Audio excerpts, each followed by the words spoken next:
Welcome back.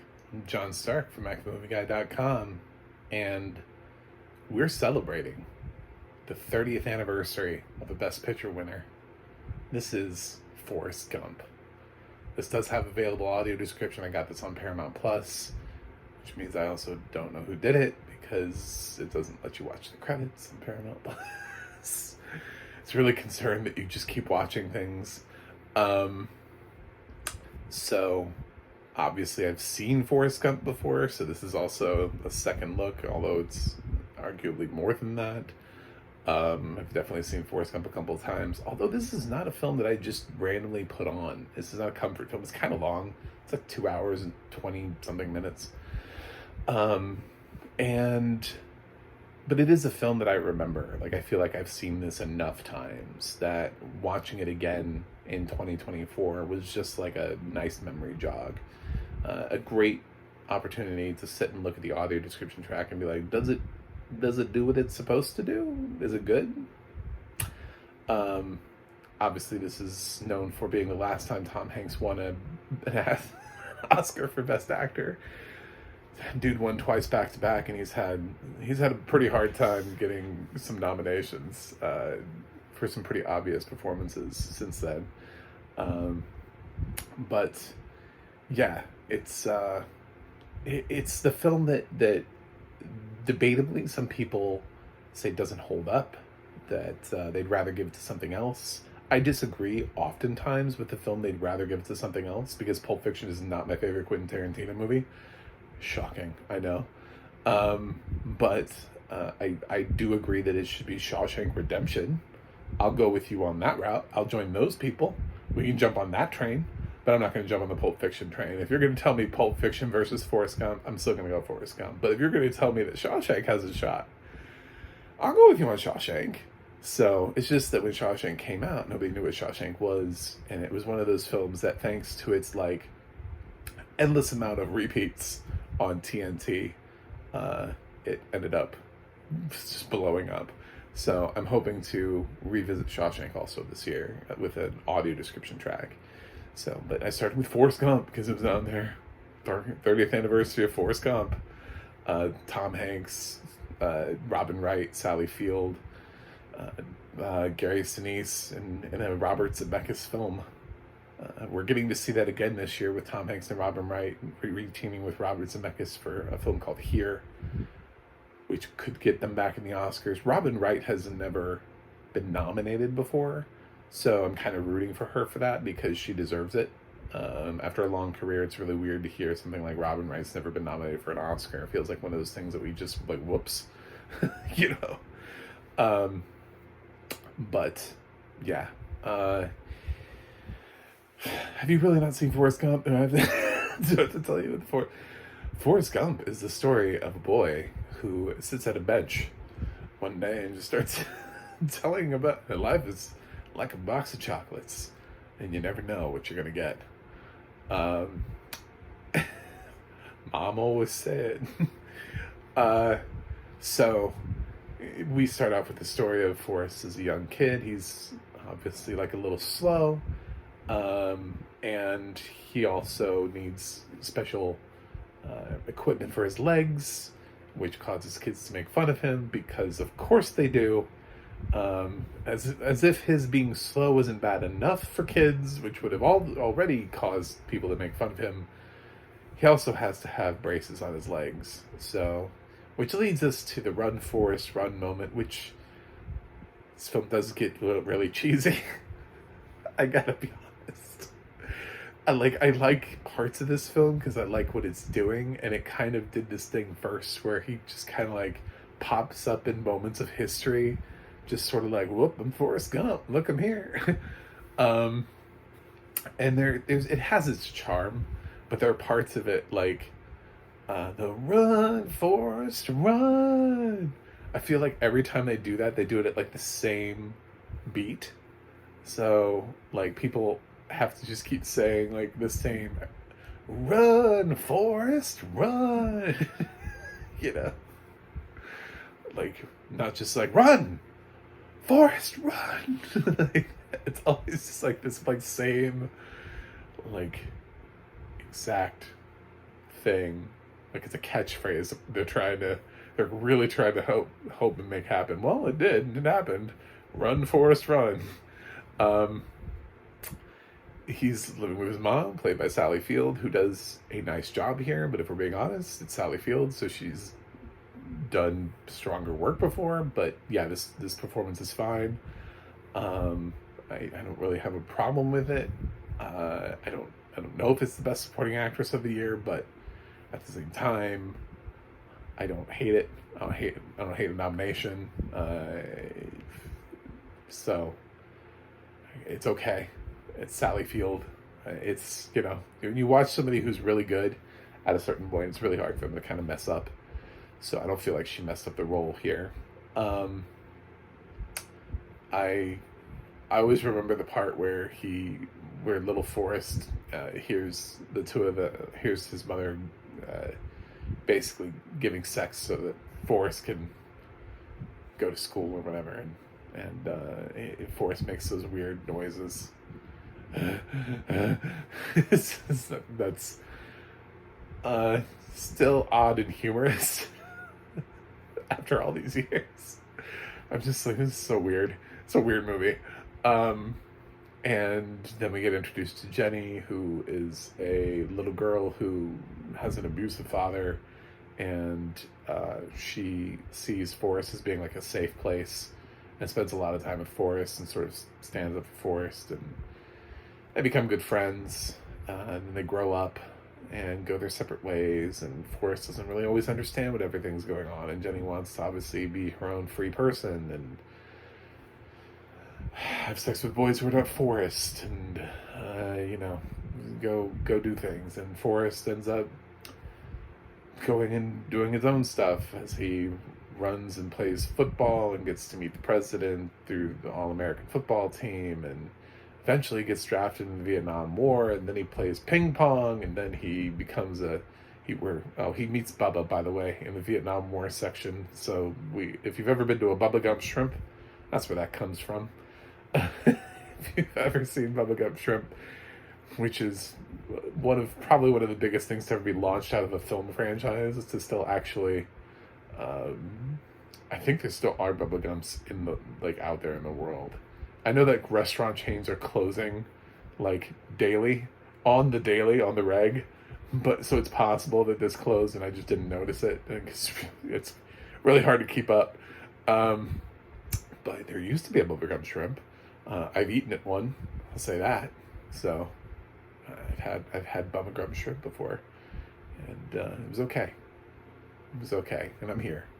So I survived to be able to give you this review.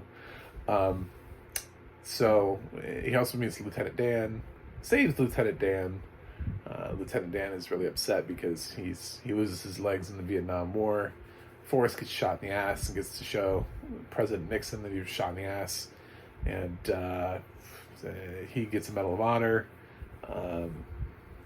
Loses Bubba, but he still makes good on his promise to Bubba, which shocks Bubba's family because Bubba Gump becomes kind of a big thing, and so he becomes well-to-do, and when he becomes well-to-do, he sort of finds Jenny returns home, and lo and behold, there's a kid there who can see dead people, and this is actually the prequel to The Sixth Sense.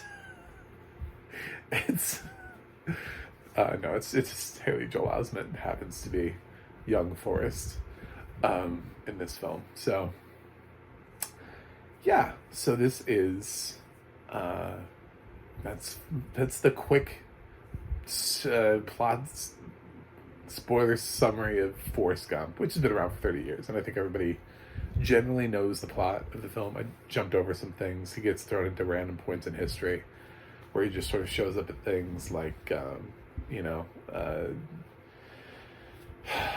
integration of schools and stuff like that, and there's the mention of George Wallace, and I just think, this film is almost a history lesson for people who just refuse to pay attention in history class but only want to watch cinema. So if you have a child that refuses to pay attention in history class, this will at least give them something. They're going to think Forrest Gump was there, as a real person throughout all of history, but it's got some stuff in there that's true, some real history.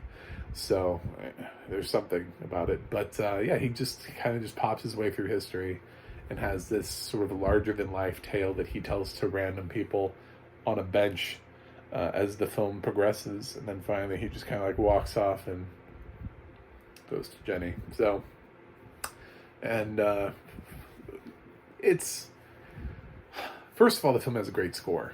It does. And that's one thing that even if you don't like Forrest Gump, you have to still appreciate the score. Scores that are memorable, that instantly bring you to the film, I think that's hard to do, because there are so many scores out there that you could say, wow, that was a really good score. And then I challenge you to wait 20 years and listen to that again and be like, what movie is this? I don't know. You know? But Forrest Gump actually has a score that